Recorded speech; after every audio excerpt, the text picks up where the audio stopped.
I think आप सब खैरियत से होंगे और कोरोना के साथ अच्छी तरह डील कर रहे होंगे। आज हमारा तीसरा लेक्चर होगा ऑनलाइन इस टेन्योर में। और आज हम थोड़ा सा डिस्कस करेंगे माइक्रोब्स इन फूड को कि वो क्या होते हैं। इससे पहले थोड़ा सा मैं माइक्रोब्स इन फूड को डिस्कस कर चुका हूँ। माइक्रो यूज़ ऑफ माइक्रोब्स का इन फूड इंडस्ट्री के अंदर जब हमने रीसेंट एडवांसमेंट इन माइक्रोबायोलॉजी पढ़ा था। आज उसके बारे में थोड़ा सा डिटेल से पढ़ेंगे। इतना मुश्किल लेक्चर नहीं है, इसमें थोड़े नाम याद करना मुश्किल है बाकी, और इसमें एज सच कोई मुश्किल चीज़ नहीं है। तो ये हमारा आज का लेक्चर है कि use of microbes in food industry, हम उसको कैसे यूज़ करते हैं। अच्छा, माइक्रो ऑर्गेनिज्म एक बहुत इंपॉर्टेंट रोल प्ले करते हैं फूड इंडस्ट्री में। मैंने आपको कहीं पहले बताया था कि जो इंसुलिन आज हम यूज़ करते हैं, और इंसुलिन इतनी ज़्यादा यूज़ होती है डायबिटिक पेशेंट के अंदर। ये आज से 30-35 साल के बाद, जब से पहले जब बायोटेक्नोलॉजी इतनी एडवांस नहीं थी, तो thousands of millions of dollars लगते थे थोड़ी सी इंसुलिन प्रोड्यूस करने में, और उसका वो बड़ा टाइम टेकिंग प्रोसीजर था। इसलिए इंसुलिन बड़ी एक्सपेंसिव होती थी। लेकिन जब बायोटेक्नोलॉजी आई और माइक्रो ऑर्गेनिज्म को हमने यूज़ करना शुरू किया बायोटेक्नोलॉजी के अंदर, तो उस वक्त से इसने बहुत ज़्यादा एडवांसमेंट की इंसुलिन की प्रोडक्शन के अंदर। इसके अलावा बहुत सी दूसरी मेडिसन, आपके प्रोटीन्स और दूसरे आपकी हार्मोन्स, ये हम माइक्रो ऑर्गेनिज्म की हेल्प से प्रोड्यूस करते हैं। इसके अलावा फूड इंडस्ट्री के अंदर आपने एग्रीकल्चर के अंदर देखा होगा कि हम माइक्रोब्स को यूज़ करते हैं ताकि जेनेटिकली मॉडिफाइड फूड हम हासिल करें। यानी कि अब शायद आने वाले अरसों में, या दुनिया में अब भी बहुत जगह होता है कि आप समर के फ्रूट्स को थ्रू आउट द ईयर देखते हैं, इसी तरह विंटर के फ्रूट्स को भी थ्रू आउट द ईयर देखते हैं। तो अब वो fruits and vegetables season specific नहीं रही, थैंक्स टू द माइक्रोब्स। अब थ्रू आउट द ईयर वो आपको मिलती रहती हैं। तो इसका फूड इंडस्ट्री के अंदर, डेयरी इंडस्ट्री के अंदर, मेडिसिन इंडस्ट्री के अंदर, मैल न्यूट्रिशन को काउंटर करने के लिए एग्रीकल्चर इंडस्ट्री के अंदर बहुत ज़्यादा यूज़ हो रहा है। अम, अब सिर्फ ये नहीं कि फूड प्रोडक्शन के तौर पे वो इस्तेमाल होती है, फूड स्टोरेज के तौर पे भी इसे यूज़ किया जाता है। फॉर एग्जांपल, आपको ये आप दूध से दही बनाने का एक प्रोसीजर जो सा है, ये माइक्रोब्स की वजह से होता है। वेस्टर्न वर्ल्ड में जो सी वाइन की प्रोडक्शन है या अल्कोहल की प्रोडक्शन, नॉर्मली वाइन की प्रोडक्शन, वो माइक्रोब्स की यूज़ की वजह से होता है। और बहुत सी डिफरेंट चीज़ों को या तो माइक्रोब्स डिजीज प्रोडक्शन के लिए यूज़ होते हैं, या स्टोरेज के लिए, या कहीं ट्रांसपोर्ट के लिए, या कहीं किसी चीज़ की प्रोटेक्शन के लिए, जैसे हम पास्चराइजेशन के लिए यूज़ करते हैं। अम, अच्छा, कुछ माइक्रोब्स का यूज़ है फूड इंडस्ट्री के अंदर, कुछ फूड को स्पॉइलेज करते हैं। तो हमको ये बैलेंस मेंटेन रखना पड़ता है कि हम किस तरह फूड को स्टोर करेंगे, या कौन से बैक्टीरिया या कौन से फंजाई जो से हैं वो लीथल हैं फूड इंडस्ट्री के लिए। सबसे पहले हम थोड़ा सा पढ़ेंगे बैक्टीरिया। बैक्टीरिया का, जैसे मैंने आपको बताया कि बैक्टीरिया एक प्रोकैरियोटिक है, ये यूनिसेलुलर ऑर्गेनिज्म होता है। दो मेजर क्लासिफिकेशन जो हम बैक्टीरिया की करते हैं, वो ग्राम पॉजिटिव है और ग्राम नेगेटिव होता है। जो normally pathogenic disease causing bacteria है, वो ग्राम नेगेटिव होता है, लेकिन कुछ ग्राम पॉजिटिव भी फूड इंटॉक्सिकेशन करते हैं।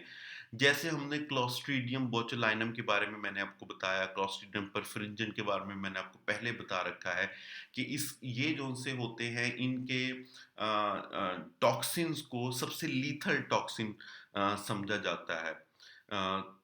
इसलिए ये bacteria along with other gram negative bacteria, ये पैथोजेनिक होते हैं।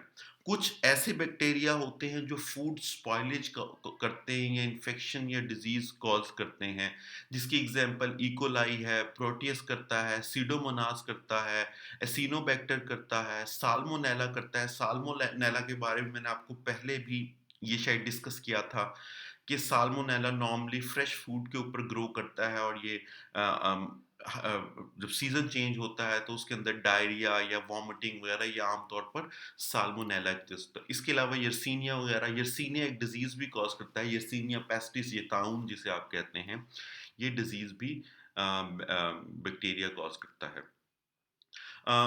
जो स्ट्रेन्स ऑफ बैक्टीरिया यूज़ होती हैं फूड इंडस्ट्री के अंदर उसकी प्रोडक्शन के लिए या डेयरी इंडस्ट्री के अंदर यूज़ होती हैं, वो स्ट्रेप्टोकोकस की होती है, लैक्टोबैसिलस बायोफिडोबैक्टीरियम की होती है। ये इम्पॉर्टेंट हैं फूड की फर्मेंटेशन के लिए, और फर्मेंटेशन का सबसे ज़्यादा प्रोसेस डेयरी इंडस्ट्री के अंदर यूज़ होता है। इसके अलावा स्ट्रेप्टोकोकस थर्मोफिलस है, ये एक बैक्टीरिया है जो योगर्ट की प्रोडक्शन के लिए इस्तेमाल किया जाता है, या लैक्टोबैसिलस बल्गैरिकस, ये भी आमतौर पर योगर्ट की प्रोडक्शन के लिए बहुत widely through out the globe use होता है। बैक्टीरिया के अलावा जो दूसरी चीज़ जो फूड स्पॉइलेज भी कॉज़ करती है और फूड प्रोडक्शन में भी हेल्पफुल होती है, वो है मोल्ड्स। मोल्ड्स जैसे मैंने पहले आपसे डिस्कस कर चुका हूँ कि मोल्ड्स टाइप है बेसिकली फंजाई की। ये मल्टीसेलुलर होते हैं, फिलामेंट्स होते हैं, इनकी आमतौर पर फजी किस्म की अपीयरेंस होती है। रूम टेम्परेचर के ऊपर ये फूड स्पॉइलेज कॉज करते हैं, जैसे अगर 25 से 30 सेंटीग्रेड का टेम्परेचर है और लो पीएच है, तो वहाँ वो नॉर्मली कॉज कर जाते हैं। लेकिन सिर्फ मोल्ड्स आमतौर पर आपने देखा होगा ब्रेड के ऊपर ग्रो करते हैं, और अगर उन्हें वहाँ ऑक्सीजन मिले तो वो फिर ज़्यादा तेज़ी से ग्रो करना शुरू कर देते हैं। तो फ्रेश फूड को नॉर्मली ये कंटामिनेट करते हैं, लेकिन जहाँ ये कंटामिनेशन करते हैं वहाँ मोल्ड्स का कहीं न कहीं मैन्युफैक्चरिंग के अंदर भी यूज़ होता है। जैसे राइपनिंग जो सी होती है फूड प्रोडक्ट्स की, के जैसे आपके फूड प्रोडक्ट्स है उसकी राइपनिंग करके चीज़ जो बनाया जाता है वो भी मोल्ड्स की वजह से बनाया जाता है। अच्छा, कुछ पोल्ट्री फीड के अंदर मोल्ड्स का बड़ा यूज़ होता है, उसके इंग्रेडिएंट्स यूज़ होते हैं। इसके अलावा कुछ एंजाइम प्रोडक्शन जैसे एमिलेज है, उसके लिए भी ये यूज़ किया जाता है, और ये एमिलेज आगे सॉफ्ट ड्रिंक के अंदर या सिट्रिक एसिड के अंदर यूज़ होता है। तो बेसिक जो इसका मेजर यूज़ है मोल्ड का, वो राइपनिंग ऑफ फूड का है। फूड प्रोडक्ट्स की राइपनिंग करती है। अ, एक वाइन की प्रोडक्शन जो होती है, जो शराब प्रोड्यूस होती है, अंगूर से करते हैं उसकी फर्मेंटेशन के बाद वेस्टर्न वर्ल्ड में, वो भी मोल्ड की एक स्पीशी करती है जिसे हम बोथ्रिटिसिनीरा कहते हैं। इसके अलावा लैक्टिक फर्मेंटेशन में भी यूज़ होता है। एक एक मिल्क प्रोडक्ट मिलती है जिसे हम कहते हैं विली या विलाय। ये मिल्क फर्मेंटेड मिल्क प्रोडक्ट है जो आपको आमतौर पर यूज़ मार्केट से मिलती है, वेस्टर्न वर्ल्ड के अंदर बड़ी फेमस है, इसे हम विली या विलाय कहते हैं। और इसके लिए भी, इसकी फर्मेंटेशन के लिए भी मोल्ड्स को यूज़ किया जाता है। तीसरा फंजाई की दूसरी टाइप जो हमारी यीस्ट की है, यीस्ट का भी यूज़ किया जाता है। ख़ास तौर पर यीस्ट फर्मेंटेशन करता है शुगर की इथेनॉल और कार्बन डाइऑक्साइड के अंदर। और जितनी भी फूड इंडस्ट्री है, वो ख़ास तौर पर वाइन इंडस्ट्री, वो शुगर को फर्मेंटेट कर रही होती है इथेनॉल के अंदर। तो इसलिए फूड इंडस्ट्री के अंदर यीस्ट का बड़ा वाइड यूज़ है, और अगर मार्केट के अंदर भी, अगर आप पाकिस्तान में भी जाएँ, आपको मार्केट में यीस्ट अवेलेबल है। क्यों? क्योंकि यीस्ट बड़ी अच्छी प्रोडक्ट है फर्मेंटेशन के लिए यूज़ होने में। कुछ इसकी टाइप्स हैं जो यूज़ होती हैं आमतौर पे। कैंडिडा होता है, कैंडिडा जो सी टाइप है यीस्ट की, ये मार्केट में आमतौर पर अवेलेबल होती है। क्रिप्टोकोकस यूज़ होती है, ज़ाइकोसैक्रोमाइसिस यूज़ होती है, डिबेरोमाइसिस यूज़ होती है। तो ये सारी टाइप्स यूज़ होती हैं। तो ये नाम ज़रा आप देख लीजिएगा इस नाम को अच्छी तरह। तो ये कुछ जो पॉइंट्स फूड इंडस्ट्री के पर्सपेक्टिव से याद रखने वाले हैं कि बैक्टीरिया, मोल्ड्स और यीस्ट, ये 3 यानी कि बैक्टीरिया और फंजाई, फंजाई में मोल्ड्स एंड यीस्ट, ये मोस्ट इम्पोर्टेंट ऑर्गेनिज्म है जो स्पॉइलेज करते हैं।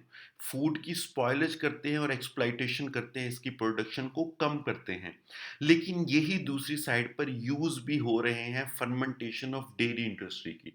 तो अगर यीस्ट है, इसका गुड साइड भी है, इसकी बैड साइड भी है। ये फूड स्पॉइलेज भी कॉज कर सकता है, लेकिन अगर इसे सेंसिबली, प्रूडेंटली इसको यूज़ किया जाए तो ये फ़ायदेमंद भी होता है। जैसे डेयरी प्रोडक्ट्स की फर्मेंटेशन के लिए यूज़ होता है, कल्चर्ड मिल्क प्रोडक्ट्स में ये यूज़ होता है, चीज़ प्रोडक्शन में ये यूज़ होता है। इसी तरह जो से लैक्टिक एसिड बैक्टीरिया है, ये कोगुलेशन ऑफ मिल्क के तौर पर यूज़ किया जाता है। जब कोगुलेशन ऑफ मिल्क होती है तो वो चीज़ बनाता है। फिर वो अनराइपेंड भी हो सकता है, राइपेंड भी हो सकता है, सेमी सॉफ्ट भी हो सकता है, हार्ड भी हो सकता है। कुछ माइक्रो ऑर्गेनिज्म जैसे लैक्टोबैसिलस या बायोफिडोबैक्टीरियम है, वो फूड और हेल्थ इंडस्ट्री दोनों जगह यूज होते हैं। स्पायरोलिना है, ये सियानोबैक्टीरियम है, ये स्टोरेज के लिए यूज होता है। जो आप फूड को लंबे अरसे के लिए स्टोर करते हैं तो उसमें ये यूज होता है। इसके अलावा मोल्ड्स का यूज होता है रोटनिंग ऑफ ग्रेप्स के अंदर। और ये जो ग्रेप्स की रॉटनिंग होती है, उससे लोग वाइन प्रोड्यूस करते हैं, ग्रेप जूस भी प्रोड्यूस करते हैं। मशरूम जो से हैं, वो बहुत ज़्यादा यूज़ होते हैं फूड इंडस्ट्री के अंदर। इसके अलावा अल्कोहलिक की जो बेवरेजेस हैं, जो वेस्टर्न वर्ल्ड में ज़्यादा यूज़ होती हैं, वो सीरियल्स की फर्मेंटेशन से होती हैं। वो यीस्ट की कुछ स्ट्रेन्स हैं जिन्हें यूज़ किया जाता है फर्मेंटेशन के लिए।